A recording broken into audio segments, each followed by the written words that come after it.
এ যেন vote tsunami, এ যেন হড়পাবান। বিজেপির পক্ষে পশ্চিমবঙ্গবাসীর বিপুল জনমত। এসবার 200 পার। বিজেপির জয়ে চাপা পড়ে গেল তৃণমূল, ওঠার ক্ষমতাটুকু নেই। 15 বছর ক্ষমতায় থাকার পর নিজের বিধানসভা গণনা কেন্দ্রে গিয়ে এই স্লোগান শুনতে হলো মমতা বন্দ্যোপাধ্যায়কে। অভিষেকের পিসিটা চট চট চট অভিষেকের পিসিটা চট চট চট অভিষেকের পিসিটা। 2011 সালে এভাবেই মানুষের উচ্ছ্বাস আবেগে ভেসে ক্ষমতায় এসেছিলেন মমতা বন্দ্যোপাধ্যায়। আর 2026 সালে এভাবে চলে যেতে হলো সেই তাকে।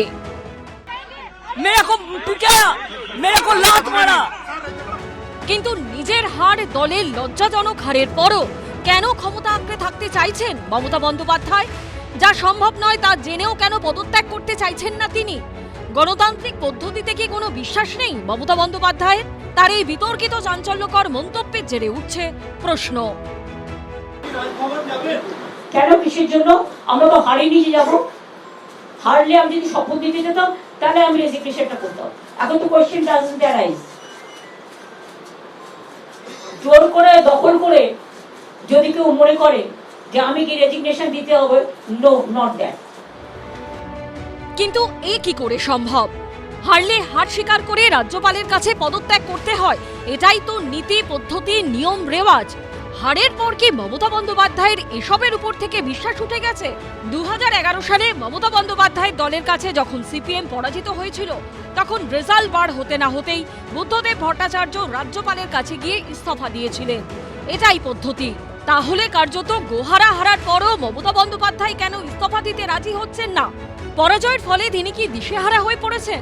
ভোটে জয় পরাজয় থাকবে, তাহলে সত্যিকে সত্যি বলে স্বীকার করে নিতে অসুবিধা কোথায়? এই ধরনের কোনো কথার কোনো উত্তর কেউ দিতে পারে বলে তো আমরা জানি না।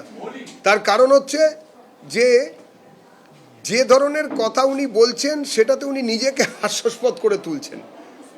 উনি কিছুদিন ধরে প্রচারের আলোয় থাকতে চাইছেন এইসব ধরনের কথা বলতে। এইসব জোকারির কোনো উত্তর ভারতীয় জনতা পার্টি বা সংবিধানে বিশ্বাস করা কোনো রাজনৈতিক দল দিতে পারে বলে আমার মনে হয় না।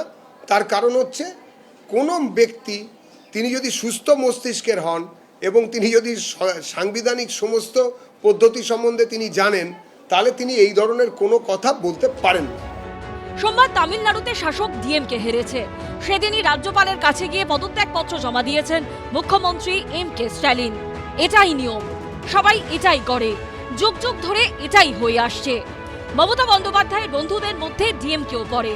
তাহলে পরাজয় স্বীকার করে স্ট্যালিন যেটা করতে পারে, সেটা মমতা বন্দ্যোপাধ্যায় কেন করতে পারেন না?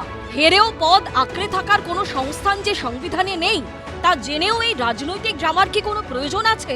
উঠছে প্রশ্ন। একটি বিধানসভায় নির্বাচিত প্রতিনিধিদের মেয়াদ হচ্ছে 5 বছর। নির্বাচন কমিশন এর মধ্যে নির্বাচনটা করে নেয় এবং যেই নতুন নির্বাচিত সদস্যদের নাম ডিক্লেয়ার্ড হয়ে গেল, অর্থাৎ নির্বাচনের রেজাল্ট ডিক্লেয়ার্ড হয়ে গেল, তখন কিন্তু এই পুরনো যে সদস্যরা ছিলেন তারা বিদায়ী হয়ে গেলেন, তাদের আর কোনো রকম ভূমিকা রইল না। এক্ষেত্রে নির্বাচন কমিশন রাজ্যপালের কাছে যাবেন, তালিকাটি দেবেন, রাজ্যপালের কাছে সংখ্যাগরিষ্ঠ যে দল, সেই দলের নেতা এই সংখ্যাগরিষ্ঠ সদস্যের সই নিয়ে তালিকা দিয়ে মন্ত্রিসভা গঠনের দাবি জানাবেন। দেশের ইতিহাস বলছে যে এক্ষেত্রে এই কয়েকটা দিনের জন্যে যে বিদায়ী মন্ত্রিসভা, সেই মন্ত্রিসভার মেয়াদ তো নির্বাচনের রেজাল্ট বেরোনোর সঙ্গে সঙ্গে ফুরিয়ে গেছে। তাই প্রথা অনুযায়ী মুখ্যমন্ত্রী পদত্যাগ করেন এবং তাকে রাজ্যপাল পুনর্নিয়োগ করেন। এই পুনর্নিয়োগ করেন কেয়ারটেকার গভর্নমেন্টটা এই কদিনে চালিয়ে নেওয়ার জন্য। এক্ষেত্রে যদি কোনো পদত্যাগপত্র না আসে, তাহলেও রাজ্যপালের কাছে একটি পদ খোলা থাকে। তার কারণ সংবিধানের 164 নম্বর ধারা বলছে যে chief minister and other ministers shall hold the office during the pleasure of the governor. কাজে এই সমস্ত ঘটনামালাকে সাজিয়ে রাজ্যপালের এই অধিকার থেকে যায় যে এই বিদায়ী মন্ত্রিসভাকে ভেঙে দিয়ে আইদার ওই মুখ্যমন্ত্রীকে পুনর্নিয়োগ করা এই কয়েকদিনের জন্য কেয়ারটেকার গভর্নমেন্ট হিসাবে, অথবা দায়িত্বটা নিজে নিয়ে চালিয়ে নিয়ে শপথ গ্রহণের পরে নবনির্বাচিত যে সরকার এলো তার হাতে দায়িত্বভার তুলে দেওয়া। মমতা কি মনে করেছেন যে উনি এরকম বাচ্চা মেয়েদের মতন যে তারা খেলায় হেরে গেলে বলে আর খেলবো না, বা লুডো খেলতে গেলে লুডোর বোর্ড উল্টে দেয়, এরকম করলে পরেই উনি মুখ্যমন্ত্রী থেকে যাবেন? আর এরকম একটা লাগাবার মানে অভিযোগ করার একটা সীমা আছে। একটা মেচিওর মানে সাপোজলি মেচিওর মহিলা, 72 বয়স, 72 71 ছাড়িয়ে 72 চলছে, 3 বার মুখ্যমন্ত্রী ছিলেন, তিনি হেরে গেছেন পরিষ্কার দেখা যাচ্ছে, বলছেন আমি হারিনি, আমার ভোট লুট করা হয়েছে। তো একটু প্রমাণ দিন যে ভোট লুট করা হয়েছে, যে আপনি হারেননি, এ নির্বাচন কমিশনের দোষ। এসব কিছু এর সঙ্গে কোনো সম্পর্ক নেই। আমি বলেছি এটাই সবচেয়ে বড় কথা। 8 তারিখে তো এমনিও বিধানসভার মেয়াদ শেষ হয়ে যাচ্ছে, এটা কি উনি জানেন না? উনি জানেন। আমার মনে হয় উনি ঠিক প্রকৃতিস্থ নেই। হার জিত নিয়ে বিতর্ক থাকে, সব বিরোধী বিজেপি ও নির্বাচন কমিশনের আতাতের অভিযোগ করছে, কিন্তু হেরেও জেতার দাবি তো কেউ করে না। অসমে কংগ্রেস হেরেছে, তারা নির্বাচন কমিশনের কড়া সমালোচনা করছে, কিন্তু জেতার দাবি তো করছে না। कल 4 तारीख को असम विधानसभा निर्वाचन के नतीजे हम सब ने देखे। मैं सबसे पहले भाजपा दल और उनके नेतृत्व को शुभकामनाएं देता हूं। कांग्रेस पार्टी ने पूरी तरीके से इस नतीजे को स्वीकार किया है। हमारी जितनी सीट विधानसभा में आनी चाहिए वो आई नहीं है, लेकिन इसके पश्चात भी हम विधानसभा के बाहर हम संविधान के बचाव में, लोकतंत्र को के बचाव में, आम नागरिक के हित में हम अपना कर्तव्य पालन करेंगे। গৌরব গগৈয়ের মতো তরুণ কংগ্রেস নেতা যেটা করতে পারেন, দীর্ঘদিনের সাংসদ, প্রাক্তন কেন্দ্রীয় মন্ত্রী, 3 বারের মুখ্যমন্ত্রী, এই সহজ কাজটা কেন সহজভাবে করতে পারছেন না? জোর করে দখল করে যদি কেউ মনে করে যে আমি কি রেজিগনেশন দিতে হবে, no, not that. Now also I want to say that we didn't lose the election. It is their forceful attempt to defeat us. Officially they may, through election commission, can defeat us. But morally I am telling you that we won the election. Mamata Bandyopadhyay জানেন যে উনি জনতার রায়ে পরাজিত হয়েছেন, জনতার রায়ে হেরেছেন। হারকে গণতন্ত্রে মেনে নিতে হয়। 24-এ আমরা 12টা সিট পেয়েছিলাম, আমি রাজ্য সভাপতি ছিলাম, আমি হাত জোর করে মেনে নিয়েছিলাম যে হ্যাঁ ভারতীয় জনতা পার্টিকে জনগণ ভোট কম দিয়েছে, সেজন্য আমরা 12টা সিট জিতেছি। আর ওরা বেশি ভোট পেয়েছে, তাই বেশি সিট জিতেছে। তো জনতার রায় আমরা মাথা পেতে নিচ্ছি। আমার মনে হয় মমতা বন্দ্যোপাধ্যায় এবং তার পার্টির উচিত সেইভাবে জনতার এই রায়কে মেনে নেওয়া। নচেত এই যে ইভিএম, ইসি, হ্যান ত্যান বলা মানে আপনি বাংলার মানুষকে আরও একবার অপমান করছেন। আর বাংলার মানুষকে যত অপমান করবেন, যত বাংলার সংস্কৃতিকে অপমান করবেন, বাংলার মানুষ ততবার আপনার বিরুদ্ধে ভোট দেবে। এই প্রেক্ষাপটে বিজেপির জাতীয় মুখপাত্র গৌরব ভাটিয়া মমতা বন্দ্যোপাধ্যায়ের এই ছবি পোস্ট করে সোশ্যাল মিডিয়ায় লিখেছেন, স্বাধীন ভারতের ইতিহাসেই প্রথম কোনো মুখ্যমন্ত্রী নির্বাচনে পরাজিত হওয়া সত্ত্বেও পদত্যাগ করতে অস্বীকার করছেন।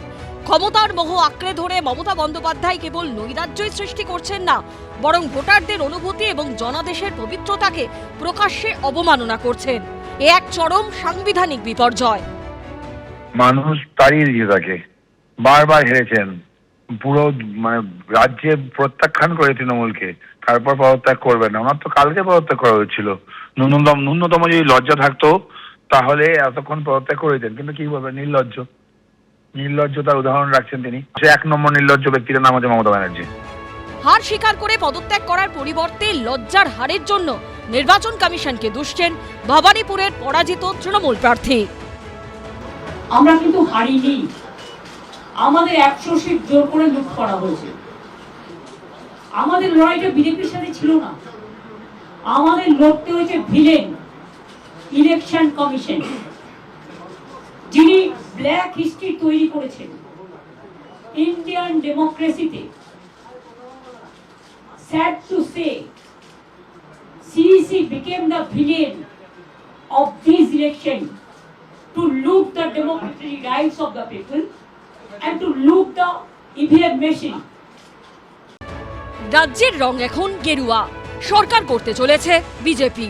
দুর্নীতি, অপশাসন, বেহাল আইন শৃঙ্খলা, শিল্প আনতে না পারার মতো নানা কারণের জন্য মানুষ যখন তৃণমূলকে ত্যাগ করেছে, তখন সেটা মেনে নেবার পরিবর্তে পদত্যাগ না করার গো ধরে বসে থেকে কি আরো বেশি নিজের ক্ষতি করছেন না মমতা বন্দ্যোপাধ্যায়? উনি যেটা করছেন সেটা ভদ্রতা বোধ থাকলে করতেন না, সৌজন্য থাকলে করতেন না। উনি যদি সৎ রাজনীতিবিদ হতেন তাহলে করতেন না। তো উনি তো কোনোদিন সৎ রাজনীতিবিদ ছিলেন না, তিনি সবসময় দুর্নীতি করে এসেছেন এবং সেইটা করতেই তিনি জানেন। উনার পক্ষে তো জনমত যায়নি, তো উনি স্বীকার করবেন কী করে? উনি তো সত্যকে স্বীকার করতে শেখেননি। উনি শুধু ক্ষমতায় থাকতে শিখেছেন, কমিশন আদায় করতে শিখেছেন, কাটমানি আদায় করতে শিখেছেন, তোলাবাজি আদায় করতে শিখেছেন এবং টাকা নিয়ে চাকরি বিক্রি করতে শিখেছেন। তো উনি ভদ্রতা, সৌজন্য সেগুলো শেখেননি, দেখাতেও জানেন না। তো সেই জন্য ওনার কাছে এগুলো আশা করাই উচিত না।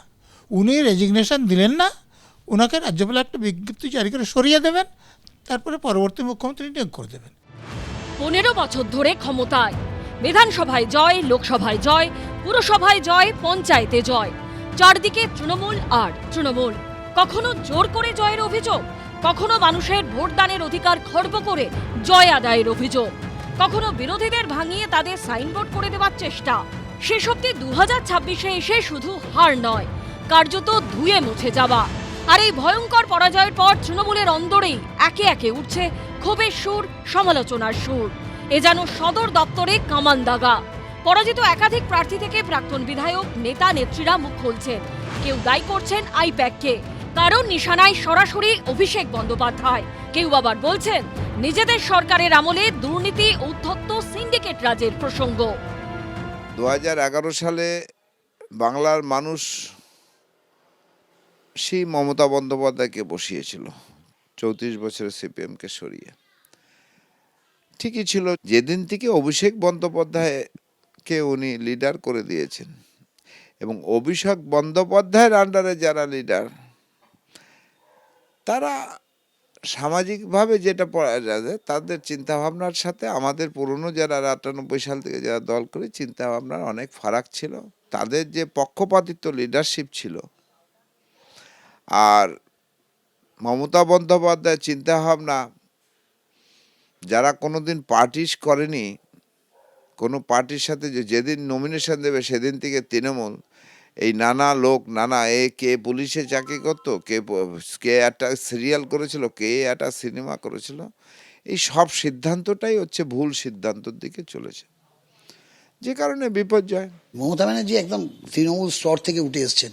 অভিষেক বন্দ্যোপাধ্যায় আজকালকার আধুনিক নেতা, তিনি তৃণমূল স্তর থেকে নেতৃত্বে উঠে আসেননি। ন্যাচারালি দুজনের মধ্যে তো একটা পার্থক্য আছেই। আধুনিক প্রযুক্তি দিয়ে তৃণমূল স্তরের মানুষের পালস জানা যায় না। তৃণমূল স্তরের মানুষের পালস হচ্ছে সেই নেতৃত্ব তৃণমূল স্তর থেকে উঠে আসবে যারা মানুষের সাথে মিশে মানুষের মনোভাবটা বোঝার চেষ্টা করবে। দেখেন, দলের বিপর্যয় যদি বলা যায় তাহলে একজনই ব্যক্তি আছে দলটাকে তিলে তিলে শেষ করে দিল, এটা অভিষেক ব্যানার্জি। আইপ্যাককে ছেড়ে দিচ্ছেন কেন? আজকে পার্টি অফিস ভাঙচুর হচ্ছে, আইপ্যাক কোথায়? কলকাতার কাশীপুর বেলগাছিয়া আসন থেকে এবার বিজেপির রিতেশ তিওয়ারির কাছে 1651 ভোটে পরাজিত হয়েছেন তৃণমূলের প্রার্থী অতীন ঘোষ। অথচ এই অতীন ঘোষই হলেন মমতা বন্দ্যোপাধ্যায়ের ঘনিষ্ঠ নেতাদের অন্যতম। তৃণমূলের দীর্ঘদিনের সৈনিক শুধু নন, তিনি কলকাতা পুরসভার ডেপুটি মেয়র। তার কাঁধেই রয়েছে কলকাতা পুরসভার স্বাস্থ্য বিভাগের মেয়র পরিষদের দায়িত্ব। অতীতে একাধিক জেলায় পর্যবেক্ষক হিসেবেও দায়িত্ব পালন করেছেন অতীন ঘোষ। সবুজ বদলে পশ্চিমবঙ্গের রং যখন গেরুয়াময়, যখন 21-এর ইসবার 200 পারের স্লোগান সত্যি করে 26-এর 200-র বেশি আসন পেয়ে সরকার করতে চলেছে বিজেপি, তখন এই বিশাল হারের কারণ নিয়ে সমালোচনার সুর শোনা গেছে অতীন ঘোষের গলায়। অভিষেক বন্দ্যোপাধ্যায় আজকালকার আধুনিক নেতা, তিনি তৃণমূল স্তর থেকে নেতৃত্বে উঠে আসেনি। উনি পার্টিটাকে একটা সংগঠিত আকার দেওয়ার চেষ্টা করেছেন। সেই সংগঠিত আকার দেওয়ার চেষ্টা করার জন্য তিনি আধুনিক প্রযুক্তির সাহায্য নিয়েছেন। কিন্তু আপনাকে বলছি আধুনিক প্রযুক্তি দিয়ে তৃণমূল স্তরের মানুষের পালস জানা যায় না। তৃণমূল স্তরের মানুষের পালস হচ্ছে সেই নেতৃত্ব তৃণমূল স্তর থেকে উঠে আসবে যারা মানুষের সাথে মিশে মানুষের মনোভাবটা বোঝার চেষ্টা করবে। মঙ্গলবার সকালে নির্বাচন কমিশনের বিরুদ্ধে ক্ষোভ উগরে দেন তৃণমূল নেত্রী। আমরা কিন্তু হারিনি, আমাদের 100 সিট জোর করে লুট করা হয়েছে, আমাদের লড়তে হয়েছে ভিলেন ইলেকশন কমিশন, যিনি ব্ল্যাক হিস্ট্রি তৈরি করেছেন ইন্ডিয়ান ডেমোক্রেসিতে। Sad to say, CEC became the villain of this election to loot the democratic rights of the people. Trinamool নেত্রী যখন কমিশনের সমালোচনায় মুখর, তখন সদ্য হয়ে যাওয়া নির্বাচন প্রক্রিয়া নিয়ে সন্তোষ প্রকাশ করেছেন অতীন ঘোষ। এমনকি বিজেপিকে নিয়েও তার গলায় ছিল ইঙ্গিতপূর্ণ সুর। নির্বাচন অনেক দিন বাদে পরিচ্ছন্ন নির্বাচন হচ্ছে, নির্বাচন নিয়ে আমি কোনো অভিযোগ করতে পারবো না। নির্বাচন যদি ঠিকঠাক হয় তাহলে নির্বাচন কমিশন তো দাবি করতেই পারে যে আমরা নির্বাচন সুষ্ঠুভাবে করেছি, তার মধ্যে তো কোনো ভুল নেই। বিজেপির তৃণমূল স্তরে তো সংগঠন নেই, যেতে ক্ষমতায় এসছে, কিন্তু তৃণমূল স্তরে হুলিগানস বদমাইশ যারা CPM-এর হারমাত ছিল, তারা তৃণমূলে যারা ভালোভাবে জায়গা পেত না, অন্যায় কাজ করলে বিভিন্ন অঞ্চলে বাধা পেত, তারা কাল রাত্রির থেকে সব ফ্ল্যাগ নিয়ে বিজেপির ফ্ল্যাগ নিয়ে নেমে পেরেছে। বিজেপির নেতৃত্ব নিজেরাই জানে না যে কারা ফ্ল্যাগ নিয়ে নেমেছে। তারা টার্গেট করছে তৃণমূল লোকেদের হামলা করা। এমনিতেই উত্তরবঙ্গ বিজেপির গড় বলে পরিচিত। এবার উত্তরের আলিপুরদুয়ারের 5টি আসনের মধ্যে 5টিতেই জয়ী হয়েছে বিজেপি। একসময় এই জেলারই দলের সভাপতির দায়িত্ব সামলেছেন সৌরভ চক্রবর্তী, ছিলেন আলিপুরদুয়ার বিধানসভা কেন্দ্রের বিধায়কও। এছাড়া তাকে শিলিগুড়ি জলপাইগুড়ি উন্নয়ন পর্ষদের সভাপতিও করেছিলেন মমতা বন্দ্যোপাধ্যায়। সেই সৌরভ চক্রবর্তীর গলাতেও শোনা গেছে ক্ষোভের সুর। তার নিশানায় তৃণমূলের ভোটকুশলী সংস্থা আইপ্যাক। যারা এই বুথ লেভেলে বা ধরুন পঞ্চায়েত যাদের করা হয়েছে, পৌরসভা যে যাদেরকে কাউন্সিলর করা হয়েছে, তারা কারা, কিভাবে হলো, কিভাবে অঞ্চল গঠিত হলো, কিভাবে ব্লক গঠিত হলো, আমরাই জানি না। সংগঠনে যে লোকগুলোকে আমরা বসাচ্ছি আনছি, তারা আদবেও কতদিন রাজনীতি করেছে, তারা কেন আসছে শাসক দলে, তাদের পরিচয় কি, তাদেরকে কে আনছে? তাদেরকে তো মমতা বন্দ্যোপাধ্যায়, অভিষেক বন্দ্যোপাধ্যায়ের হাত ধরেই তো তারা আসছে। আইপ্যাককে ছেড়ে দিচ্ছেন কেন? আজকে পার্টি অফিস ভাঙচুর হচ্ছে, আইপ্যাক কোথায়? বিধানসভা ভোটের প্রার্থী নির্বাচন থেকে এক ব্যক্তি এক পদ, একাধিক বিষয়ে ক্ষোভ উগরে দিয়েছেন তিনি। ভালো লোকগুলোকে সাইডলাইন করে দিয়ে যারা দলের এক মানে ক্রিম, তাদেরকে বসিয়ে দিয়ে এইভাবে বড় ক্ষতি হয়ে গেল, রাজ্যেরও ক্ষতি হয়ে গেল। এজেন্সি বসাচ্ছে দায়িত্ব নিয়ে, কিছু অ্যাডমিনিস্ট্রেশনের লোক দালালি করে অনেক কিছু ক্ষতি করে দিয়েছে, যারা ভুল রিপোর্ট দিয়েছে বারবার। একসময় বেহালা মানেই ছিল CPM-এর গড়। তৃণমূল ক্ষমতায় আসার পর থেকে বেহালা পূর্ব ও বেহালা পশ্চিম আসনে তারা হারেনি। এই বেহালা পশ্চিম কেন্দ্রেই পরাজিত প্রার্থী রত্না চট্টোপাধ্যায়। এই কেন্দ্রে তাকে 24,699 ভোটে হারিয়ে দিয়েছেন বিজেপির ইন্দ্রনীল খা। হারের পর তার মুখেই শোনা গেছে ক্ষোভের কথা। নেতাদের কাছে গিয়ে ঔদ্ধত্য পায়, অহংকার পায়, নেতারা কথা শুনতে না চায়, নেতাদের কাছে গেলে তারা মানে অ্যাভয়েড করার চেষ্টা করে, তখন মানুষ বিরক্ত হয়, অবশ্যই হয়। সিন্ডিকেট কিছুটা হয়েছিল, নো ডাউট। আমার মতন অনেকেই আছে যারা করেনি, কিন্তু আবার অনেক আছেও হয়তো করেছে, যেটা মানুষকে বিষিয়ে দিয়েছে, মানুষের কাছে হয়তো একটা বিরক্তকর ব্যাপার তৈরি হয়েছিল। মালদার প্রবীণ তৃণমূল নেতাদের অন্যতম কৃষ্ণেন্দু নারায়ণ চৌধুরী মমতা বন্দ্যোপাধ্যায়ের অত্যন্ত ঘনিষ্ঠ বলেই পরিচিত। বর্তমানে ইংরেজবাজার পুরসভার চেয়ারম্যান পদে রয়েছেন তিনি। এছাড়াও রাজ্য সহ সভাপতিদের অন্যতম কৃষ্ণেন্দু নারায়ণ চৌধুরী অতীতে রাজ্যের পর্যটন মন্ত্রী ছিলেন, ইংরেজবাজারের বিধায়কও ছিলেন, কিন্তু এবার আর তাকে প্রার্থী করেনি দল। এই প্রেক্ষাপটেই সোমবারের শোচনীয় পরাজয়। 15 বছর রাজ্য শাসনের পর খড়কুটোর মতো উড়ে গেছে তৃণমূল। এত বড় ব্যর্থতার দায় কার? কার জন্য দলকে এত বড় হারের মুখ দেখতে হলো? এই আবহে অভিষেক বন্দ্যোপাধ্যায়ের বিরুদ্ধে ক্ষোভ উগরে দিয়েছেন কৃষ্ণেন্দু নারায়ণ চৌধুরী। দলের বিপর্যয় যদি বলা যায়, তাহলে একজনই ব্যক্তি আছে দলটাকে তিলে তিলে শেষ করে দিল, এটা অভিষেক ব্যানার্জি। একদম অভিষেক ব্যানার্জি। কারণ যে দলটাকে ও নিয়ে গেছে যেভাবে কর্পোরেট হাউসের মতো, এখানে বাংলাতে এগুলো কর্পোরেট হাউসে চলে না। মুখ্যমন্ত্রীর সাপোর্ট, মুখ্যমন্ত্রীর কোনো উপায় নেই। মুখ্যমন্ত্রী ধৃতরাষ্ট্রের মতো আটকে রেখে দেওয়া হয়েছে। আরও কিছু বলা যায়, শুনেছে মমতাদি অনেক, আমিও নিজে হোয়াটসঅ্যাপ করেছি, অনেক সময় মেসেজ করেছি, নেই, যা খুশি তাই করেছে। দল করার ছেলে হোক, দল করার ছেলে না হোক, নিজের কায়েমি স্বার্থ ফুলফিল হলেই করছে। আমি মাল্লাই দেখেছি, কোনোদিন ঝান্ডা ধরলো না, কিছু করলো না, হঠাৎ করে এলো, তার একটা নমিনেশন পেয়ে গেল, এমএলএ দাঁড়িয়ে গেল, বিভিন্ন সুযোগ বেনিফিট নিয়ে যাচ্ছে। এটা আমাদের দলের পক্ষে খুব ক্ষতি। আমি নিজে হোয়াটসঅ্যাপ করেছি, এটা বলেছে ভালো করে কাজ করো, আমি আছি, দেখছি। অভিষেক বন্দ্যোপাধ্যায়ের হাত ধরেই আইপ্যাক এসেছিল তৃণমূলে। সেই ভোটকুশলী সংস্থাকেও নিশানা করেছেন তৃণমূলের এই বর্ষিয়ান নেতা। ডেঞ্জারাস এটা এলিমেন্ট আছে এরা হচ্ছে ভোট কৌশলী, ভোট থেকে কাজ করবে, রুলিং পার্টির দিকে ওরা বেশি আছে। যে ক্ষমতা চলে এলো, এবার কার পোস্টিং, পার্টির পোস্টিং, তারপরে এটা posting, how to earn money, এটাই করেছে। এই যে ক্যান্ডিডেট বাছাই টাছাইয়ের ক্ষেত্রে দেখা গেছে আইপ্যাকের প্রাধান্য, আইপ্যাকে করেছে, দলটাকে দেখেন, সংগঠনটাকে কে দল বলে না, আমাদের যে ডেডিকেশনটা তার গুরুত্ব দেয়। আমরা চাই দলটা মানুষের জন্য কাজ করুক, দালালদের হাতে না থাকে। সেই যে আপনি যে এবার ক্যান্ডিডেট হলেন, আপনার মনে দুঃখ লাগেনি, হয়নি, বেদনা হয়নি? না, আমি ইংলিশ বাজার, আপনি তো দেখলেন ইংলিশ বাজারে কত 3টা টার্মে কি পরিমাণে ধাক্কা খেল। এখানে টাকা পয়সা খরচা করব, সব কিছু করবো, জীবন দিয়ে লড়বো, তারপরে গোয়ার হারবো। অভিনয় থেকে ছেড়ে এসেছিলেন রাজনীতিতে, তারপর বারাসাত বিধানসভা কেন্দ্র থেকে জিতে পরপর 3বার বিধায়ক হয়েছেন। মমতা বন্দ্যোপাধ্যায়ের আস্থাভাজনদের মধ্যে অন্যতম চিরঞ্জিত চক্রবর্তী। 2021-এ ভোটে লড়লেও এবার আর দাঁড়াননি। তার ক্ষোভও এখন বাইরে চলে এসেছে। প্রতিষ্ঠান বিরোধিতার হাওয়া থেকে 26,000 চাকরি বাতিল, আরজিকর কাণ্ড, হারের নেপথ্যে সবই গুরুত্বপূর্ণ কারণ বলে মনে করছেন তিনি। পাশাপাশি তার মুখে শোনা গেছে নির্বাচন কমিশনের প্রশংসা। কমিশন কাজটা খারাপ করেনি, ভালোই লাগছে আমার, আমি তাদের ধন্যবাদ দেব। একটা কোথায় একটা ঝাড়াই বাছাই হয়েছে, বহু ঘটনা ঘটেছে এখানে। ওই ছেলেদের চাকরি নেই, তাদের 26,000-এর চাকরি নেই, ফুটপাতে বসে আছে, তারা রাস্তায় বসে আছে, জলে ঝড়ে বৃষ্টিতে, কিংবা হয়তো কামদুনি থেকে শুরু করে যায়, একটা ঘটনা এরকম ঘটেছে পরপর, আরজিকর হয়েছে। এই সমস্ত ঘটনাগুলোর থেকেই আমি আস্তে আস্তে ফিল করছিলাম যে মানে আমি ছাড়লাম কেন, আমি সরে গেলাম কেন, কারণ এটা আমার কাজ নয়, বুঝতে পারছিলাম এটা আমি ট্যাকল করতে পারছি না।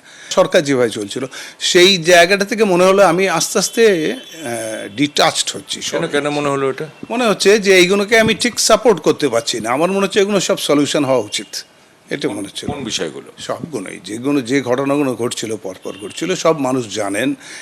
তারা রাত জেগে একটা জায়গায় লক্ষ লক্ষ মানুষ জড়ো হন, তো তারা হ্যাঁ তাদের যে জায়গাগুলো তারা বলছিলেন কথাগুলো, সেগুলো ন্যায্য কথা বলছিলেন, কোনোটা সলিউশন হচ্ছিল না।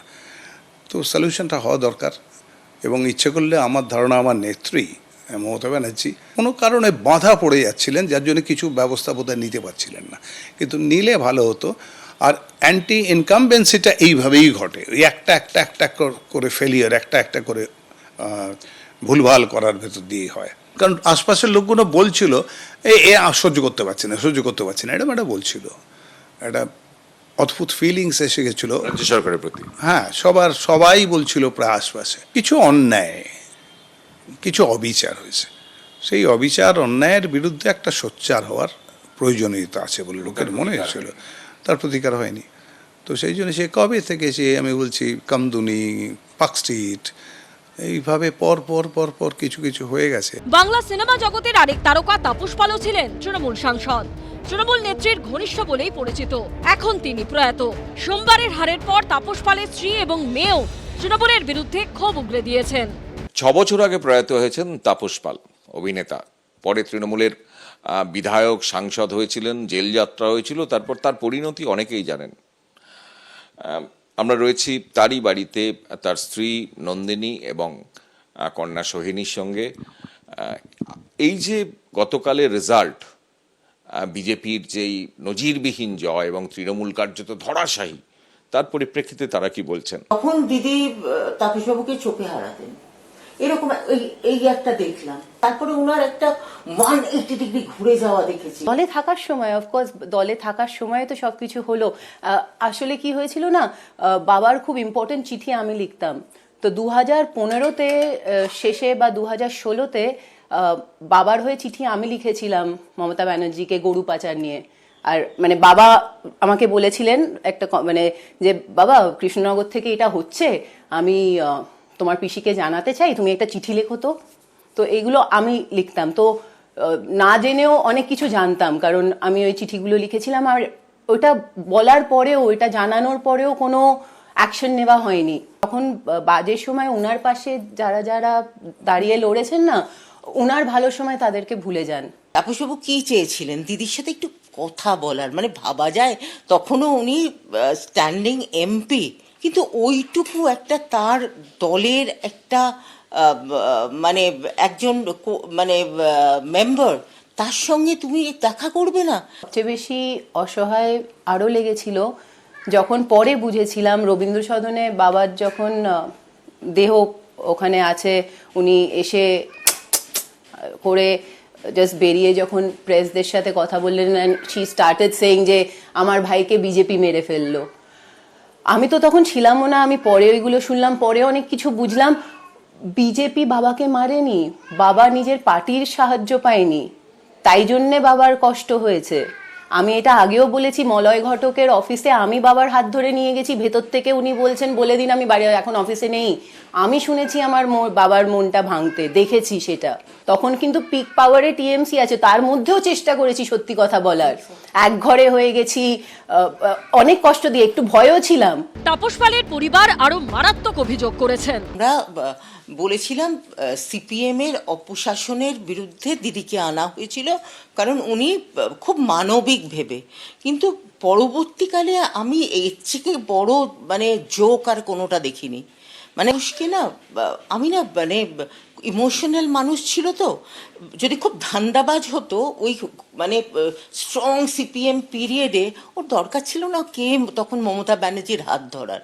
হ্যাঁ, কিন্তু ওনার ব্যবহারে এবং ওনার মানে এত অপমানজনক, ওনার তুচ্ছতাচ্ছিল্য করা। বাবার সাথে তো দেখা করলো না, বাবা চলে যাবার পর আমরা মমতা ব্যানার্জির সাথে খুব মানে কথা বলার তবুও চেষ্টা করে গেছি। আই থিঙ্ক আমরা খুব সিলি যে আমরা তবুও চেষ্টা করেছি, যে আমার বাবার সামনে এলো না, আমরা ভেবেছি যে অ্যাটলিস্ট উনি একটার তো জবাব দিয়ে আমরা কি বলতে চাইছি, আমাদের কি বলার আছে। হয়তো আমাদের কোনো কাজের কিছু না, আমাদের হয়তো মনে আমরা বাবাকে হারিয়েছি যে পার্টির জন্য এত কিছু করেছে, একটু ভেন্টই না করতাম, হয়তো একটু গিয়ে আমরা মনের দুঃখ বলতাম, সেটা একটা ফোন বা একটা আই থিঙ্ক একটা রেসপন্স, একটা অ্যাকনলেজমেন্ট করতে পারতেন। বাট আই থিঙ্ক এটা আমাদের সাথে যদি এটা হয়ে থাকে, সাধারণ মানুষের সাথে কি না কি হয়েছে, কিন্তু সেটার জবাব আমরা কালকে পেয়েছি। এটা খুব দরকার ছিল। আমি মানে I guess I am not going to be politically correct anymore, এটা খুব দরকার ছিল। মানে অনেকজন বলে যে এটা খুব সত্যি কথা বলে, দল এবং ডাইপার খুব মানে পাল্টানো উচিত, মানে ফর দ্য সেম রিজন, খুব তাড়াতাড়ি নোংরা হবার চিন্তা থাকে। এটা কিন্তু এখনো অবধি শুধু দল বদলেছে, এখনো কিন্তু বিচার এখনো লোকেরাও পায়নি। আমিও বসে আছি একটু বিচার দেখার জন্যে, এটা মানে খুব দরকার। তৃণমূল সিপিএমের বিরুদ্ধে একটা স্বতঃস্ফূর্ত গণ আন্দোলনের আবেগের মাধ্যমে ক্ষমতায় এসেছিল, এবং সেখানে ক্ষমতায় এসে যে স্বতঃস্ফূর্ত আবেগকে একটা সাংগঠনিকভাবে বাঁধার চেষ্টা করলো আইপ্যাকের দ্বারা। সেখানে আইপ্যাকের ওপর কি অতিরিক্ত নির্ভরশীলতা হলো, বা মদন দা যে অভিযোগটা করেছিলেন সেই অভিযোগটাকে আমরা সেই অভিযোগটাকে কি আমরা মানে অতিরিক্ত বিচার বিশ্লেষণ না করে হাওয়ায় উড়িয়ে দিলাম, সেই প্রশ্নটা কিন্তু আমাদের ভাবার সময় এসছে। এবং কিছু নেতা নেত্রীর, এটা আমি আমার দায়িত্ব নিয়ে বলছি, কিছু নেতা নেত্রীর এবং আমার নেতাও বলেছেন যে তোমরা যেটা 22 সালের পরে বিভিন্ন পৌরসভার পৌর প্রধানদের চেঞ্জ থেকেও তোমরা দেখেছো যে জনসংযোগের বদলে শুধু ক্ষমতার বৃত্ত এবং সেখানে তাকে সামনে রেখে রাজনীতি, জনবিমুখতা, এটাও কিন্তু মানে একটা আমাদের হারের অন্যতম কারণ হতে পারে। কিন্তু অরূপদার সঙ্গে একটা শুধু যোগ করব, সবার ওপরে মানুষ সত্য, তাহার ওপরে নাই মানুষ। কেবল মানুষই ইতিহাস রচনা করে। বাম তৃণমূল পেরিয়ে বিজেপি। পশ্চিমবঙ্গে বিজেপি সাম্রাজ্যের সূচনাতেও প্রয়াত মুখ্যমন্ত্রী জ্যোতি বসুর একথা যেন আজও সমান সত্য। সেই জনগণের জনাদেশে খান খান হয়ে গেছে তৃণমূলের 15 বছরের সাম্রাজ্য। আর এরপরে তৃণমূলের ঘরে শুরু হয়েছে গৃহদাহ। এই বিপুল পরাজয়ের পরে ক্ষোভ উগরে দিচ্ছেন একের পর এক নেতা। ব্যারাকপুর বিধানসভা কেন্দ্রে বিজেপির কৌস্তব বাগচির কাছে 15,822 ভোটে হেরে গেছেন তৃণমূলের গতবারের বিধায়ক রাজ চক্রবর্তী। 2010 সাল থেকেই ব্যারাকপুর পুরসভার দায়িত্ব টানা সামলেছেন তৃণমূলের উত্তম দাস। দলের ভরাডুবির পরেই মারাত্মক অভিযোগ করেছেন তৃণমূল প্রার্থী রাজ চক্রবর্তীর বিরুদ্ধে। তার 5 বছরের অ্যাক্টিভিটিস তো ভালো ছিল না। পলিটিক্সের সাথে সিনেমা গুলিয়ে ফেলে। সে এখানে ব্যবসা করতে এসেছিল। কি ব্যবসা? এই সিনেমার ব্যবসা, খালি সিনেমা। এই আমাদের সব একে নিয়ে এই এমএলএ কে ঢোকাবো টাকা দিয়া, ওই এমপি কে ঢোকাবো টাকা নিয়ে, এই সব সিনেমাতে ঢোকানোর একটা ব্যবসা খুলে বসেছিল। তো এই ধরনের জানি পার্টির বিপর্যয়। যারা পার্টির কথা ভাবেনি, আজকে যা 98 সাল থেকে দল করো, তারা বেশিরভাগ লোক তারা বঞ্চিত। নতুন লোক যারা ক্ষমতায়, দল 11 সালে ক্ষমতায় আসার পরে, অনেক পরে 2020-তে এসছে, 2019-এ এসছে, তারা হচ্ছে পশ্চিমবঙ্গের লিডারশিপ দেবে। রাজ চক্রবর্তীর কথা আমি গুনতির মধ্যে জানি না। সে পলিটিক্যাল লোক না, সে ধান্দাবাজির লোক। ধান্দা করতে এসেছিল, মানুষ সেভাবে নেয়নি। যে আইপ্যাক কর্ণধারের বাড়ি ও অফিসে ইডির হানার সময় সেখানে পৌঁছে গিয়েছিলেন খোদ মমতা বন্দ্যোপাধ্যায়, সেই আইপ্যাকের ভূমিকা নিয়েও প্রশ্ন তুলেছেন ব্যারাকপুরের পুরপ্রধান। নিজেরাই দেখেছেন যে আমাদের সবসময় একটা সাইডিংয়ে রাখা। বহু চেষ্টা করেছে আমাকেও চেয়ারম্যান থেকে সরানোর জন্য। এরা শুধু ওই মানে ধান্দাবাজ লোকেকে খোঁজে, নিজেরা ধান্দা করে, তারও ধান্দা হলো এই খোঁজার লোক। এটা রাজনীতি করার লোক নাকি? দলের এত সার্ভে, এত দলেরই তো জানা উচিত। দলকে জানা উচিত, দলের খবর নেওয়া উচিত। এত আইপ্যাক ফাইপ্যাক, এরা শুধু কোথায় ধান্দাবাজি সেই সব করে বেড়ালে হবে? দল যদি সঠিক লোককে সঠিক জায়গায় দিত, তা না হলে এই যে এত চারিদিকে ক্ষোভ, সব জায়গাতেই তাই। ব্যারাকপুর বিধানসভা কেন্দ্রের মধ্যেই রয়েছে টিটাগড় পুরসভা। টানা দুবারের পুরপ্রধান ছিলেন তৃণমূল নেতা প্রশান্ত চৌধুরী। পরাজয়ের জন্য দলের একাংশকেই কাঠগড়ায় তুলেছেন তিনি। ব্যারাকপুরে তো ঘাটতি ছিলই, ঘাটতি না ছিল হারবে কেন? এমনি টিটাগড় মিক্সড এলাকা, এরকম এটা মিনি ভারতবর্ষ। তো সেইখানে রাজনীতি করতে গেলে সবাইকে নিয়ে রাজনীতি করতে হয়। মুসলিমেও কিছু লোককে নিয়ে আর অন্য দল থেকে নিয়ে এসে এই দলে নিয়ে এসে প্রাধান্য দিয়ে তাকে সামনে রাখা, এর জবাব মানুষ দিয়েছে। কারা করতো এটা? এটা আমাদের মানে প্রার্থী বিশেষ করে এটা করেছে। চেয়ারম্যানের তো কোনো গুরুত্বই নেই। চেয়ারম্যানের কোনো গুরুত্ব আছে নাকি? দলীয় নেতৃত্ব জানিয়েছি, কোনো গুরুত্ব দেয়নি। বিশেষ করে মানে রাজ চক্রবর্তী এটা বেশি করে ভেবেছিল। তার সঙ্গে নানা ধরনের এখানকার যারা আছে তারা জানে কাদের নিয়ে চলতো, ও ভেবেছে তারাই তাকে জিতিয়ে দেবে। টিটাগড়ে কোনো মানে দলের সংগঠন বলে কিছু ছিল না, কোনো নিয়ন্ত্রণ ছিল না। আমাদের উপর বিরক্ত হয়ে তো ভোট দিয়েছে, নাহলে কেন তারা ভোট দেবে না? আপনি তো ভোটারদের মন বুঝতে পারছিলেন, সেটা কি দলকে জানিয়েছিলেন? যে দলের জানিয়েছি, অনেকবার জানিয়েছি যে এখানে চেঞ্জ করুন, অন্য কাউকে দিন, তাহলে এখানে জিতবে, নলে এই প্রার্থী দিলে জিততে পারবে না। আমি জানতাম জিততে পারবে না। তৃণমূলের শক্ত ঘাঁটি বলে পরিচিত উত্তর 24 পরগনা 33টি আসনের মধ্যে মাত্র 9টিতে জিততে পেরেছে তৃণমূল। বাকি একের পর এক গতবারের জেতা আসনে বিজেপির কাছে হারতে হয়েছে তৃণমূলকে। এর মধ্যেই রয়েছে হাবড়া বিধানসভা কেন্দ্র। তারই অন্তর্গত হাবড়া পুরসভার প্রাক্তন পুরপ্রধান নীলিমেশ দাস। মমতা বন্দ্যোপাধ্যায় হাবড়া বিধানসভা কেন্দ্রে প্রার্থী করেছিলেন জ্যোতিপ্রিয় মল্লিককে, কিন্তু রেশন দুর্নীতিতে অভিযুক্ত জেল খাটা জ্যোতিপ্রিয় মল্লিককে ফের প্রার্থী করা নিয়ে প্রশ্ন তুলছেন তৃণমূলের প্রাক্তন পুরপ্রধান। মাননীয় প্রাক্তন বিধায়ক জ্যোতিপ্রিয় মল্লিকের সম্বন্ধে যে অভিযোগ, এবং সেই অভিযোগের ভিত্তিতে 14 মাস তিনি ইডির হেফাজতে ছিলেন, জেলে ছিলেন, সেই জিনিসটা হাবড়ার সাধারণ মানুষ ভালোভাবে নেয়নি। কিন্তু দুর্ভাগ্য, হাবড়ার সাধারণ মানুষের যে আওয়াজ, হাবড়ার তৃণমূল কংগ্রেসের নিচু স্তর থেকে সমস্ত কর্মীদের যে আওয়াজ, সেটা তৃণমূল কংগ্রেসের সর্বোচ্চ নেতৃত্ব অবধি পৌঁছাতে পারেনি। হাবড়ার মানুষ কোনোভাবে হাবড়ার তৃণমূল কংগ্রেস প্রার্থী জ্যোতিপ্রিয় মল্লিককে এবং হাবড়ার যিনি চেয়ারম্যান আছেন নারায়ণচন্দ্র সাহাকে একেবারেই পছন্দ করেন না। হাবড়ার সাধারণ মানুষ এদের বিরুদ্ধে চলে গেছিল। লোকসভা ভোটে 24টা ওয়ার্ডে হার ছিল। তারপর তৃণমূল কংগ্রেসের সর্বোচ্চ নেতৃত্ব অভিষেক বন্দ্যোপাধ্যায়ের পক্ষ থেকে বলা হয়েছিল যে জায়গায় তৃণমূল কংগ্রেসের ফল খারাপ হয়েছে, যেখানকার চেয়ারম্যানের পারফরমেন্স খারাপ, সেই সব জায়গার চেয়ারম্যানদের বদলাতে হবে।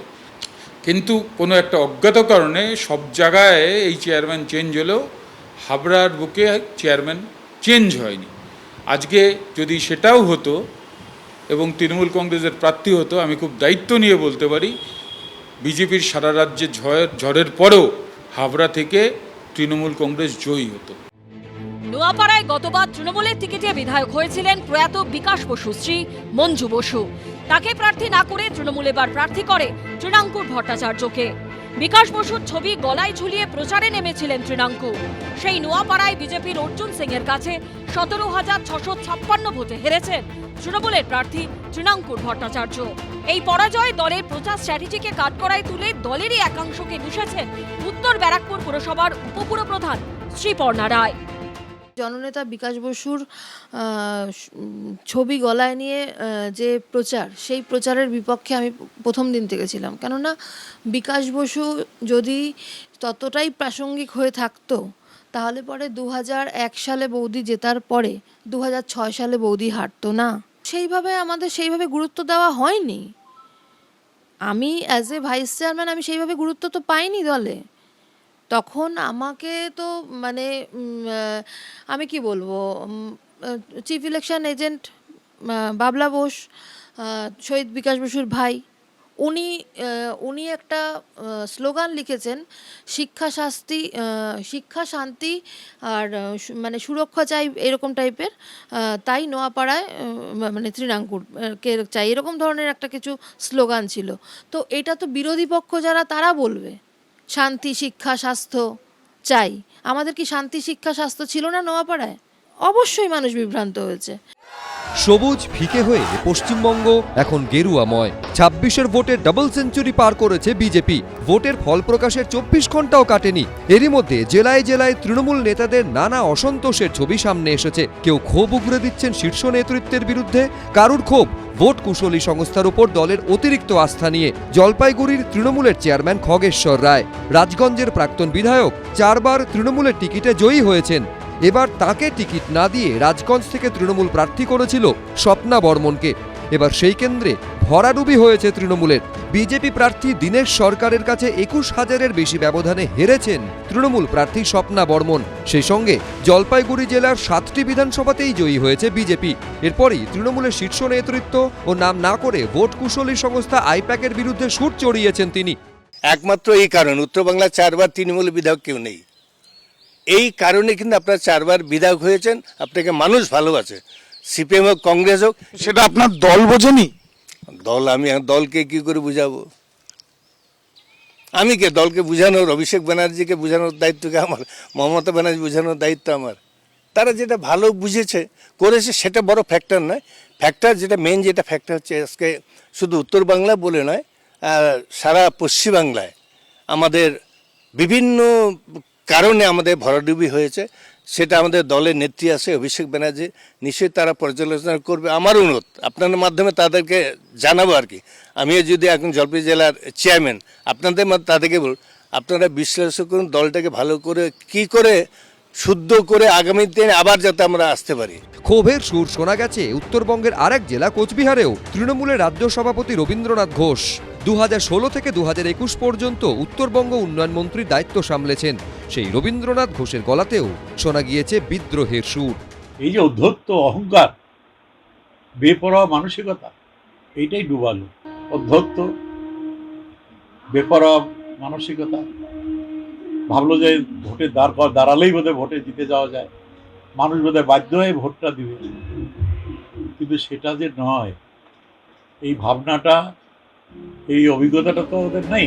সিউড়ির প্রাক্তন বিধায়ক বিকাশ রায়চৌধুরী, বীরভূম জেলা পরিষদের দুবারের সভাধিপতি, তার গলাতেও বিদ্রোহের সুর, নিশানায় সেই ভোট কুশলী সংস্থা আইপ্যাক। যেভাবে দল ওই আইপ্যাক না প্যাক কি বটে একটা যন্ত্রকে এখানে হাজির করেছিল, দিদিও এক সময় ওই আইপ্যাকের বিরুদ্ধেও কথা বলেছিল আমাদের বিধানসভায় বিধায়কদের সামনে, এবং ওরা আমাদের জ্ঞান দিচ্ছে। আমরা যারা জন্ম থেকে একটা সময় কংগ্রেস করেছি, তারপরে মমতা ব্যানার্জির সঙ্গী হয়ে কংগ্রেসের পিরিয়ডও ওনার সঙ্গে আমরা সাথী হয়েছি। 98 সালে তৃণমূল কংগ্রেসের জন্ম হয়েছে, জন্মলগ্ন থেকে ছিলাম। দলের সব থেকে ক্ষতিকারক আইপ্যাক। যদি আজকে দলের যে ক্ষতি হয়েছে, আইপ্যাককে যারা গুরুত্ব দিয়েছে আমি মনে করি তারা দলের শত্রু। এবং আইপ্যাক চোর ছাচোর এবং যারা পুরনো দিনের মানুষ, যারা তৃণমূল কংগ্রেসের জন্মলগ্ন থেকে ছিল, তাদেরকে বঞ্চিত করেছে।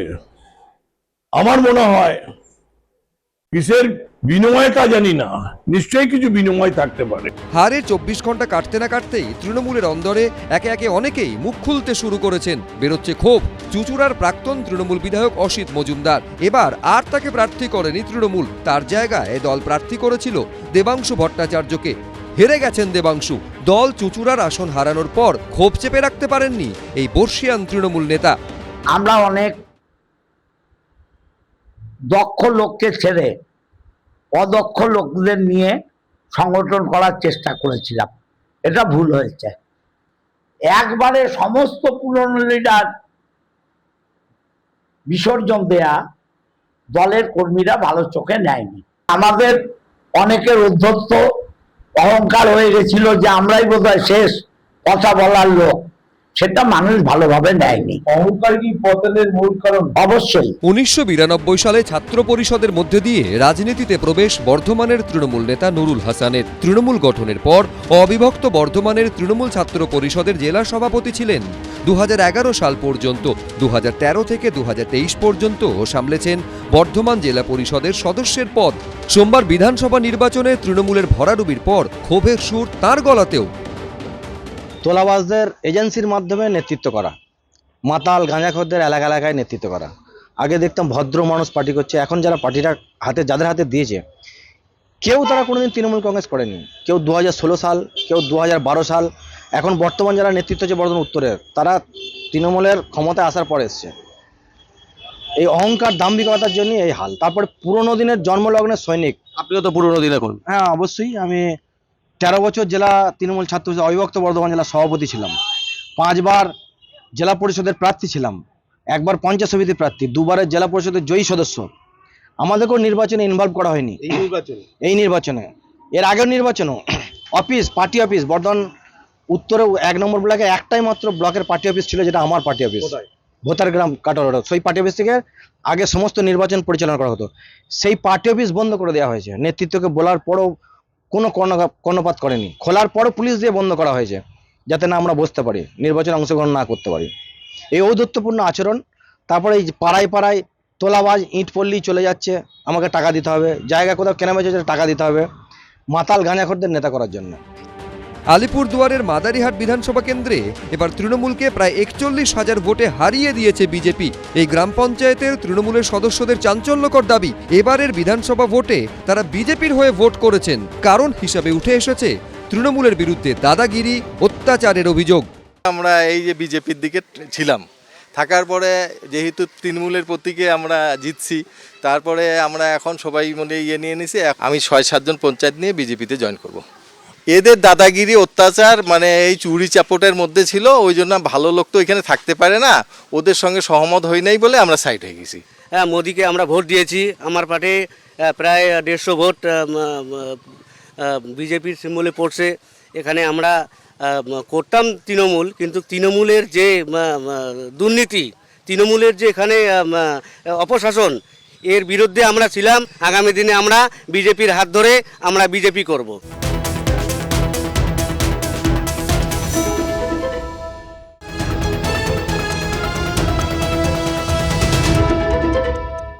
এবিপি আনন্দ, এগিয়ে থাকে, এগিয়ে রাখে।